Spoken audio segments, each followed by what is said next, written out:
নতুন সর্বোচ্চ নেতা মোস্তফা খামিনের অধীনে ইসরায়েলের দিকে প্রথম ক্ষেপণাস্ত্র নিক্ষেপ করেছে তেহরান।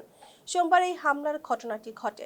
ইরানের রাষ্ট্রীয় সম্প্রচার মাধ্যম IRIB তাদের টেলিগ্রাম চ্যানেলে দেওয়া পোস্টের মাধ্যমে এ তথ্য নিশ্চিত করেছে। মাধ্যমটি একটি ক্ষেপণাস্ত্রের ছবিও প্রকাশ করেছে।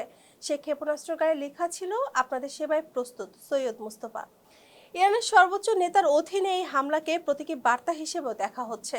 সংবাদ মাধ্যমের তথ্য অনুযায়ী 1 ঘন্টার মধ্যেই 3 দফায় ইসরায়েলে লক্ষ্য করে মিসাইল ছোড়ে ইরান। বাংলাদেশ সময় সোমবার ভোর 5:30টার দিকে প্রথম ক্ষেপণাস্ত্র নিক্ষেপ করা হয়। এর কয়েক মিনিট পরই আরও নতুন 2টি মিসাইল ছোড়া হয়। এই হামলার পর ইসরায়েলের বিভিন্ন এলাকায় সতর্কতামূলক সাইরেন বেজে ওঠে।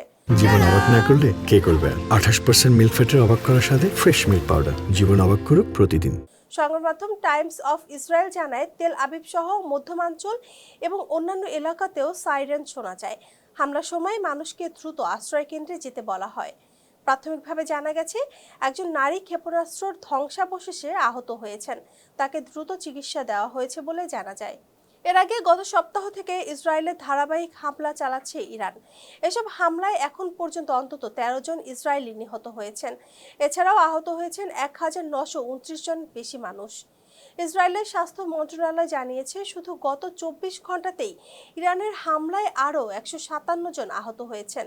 বর্তমানে প্রায় 112 জন হাসপাতালে চিকিৎসাধীন রয়েছেন।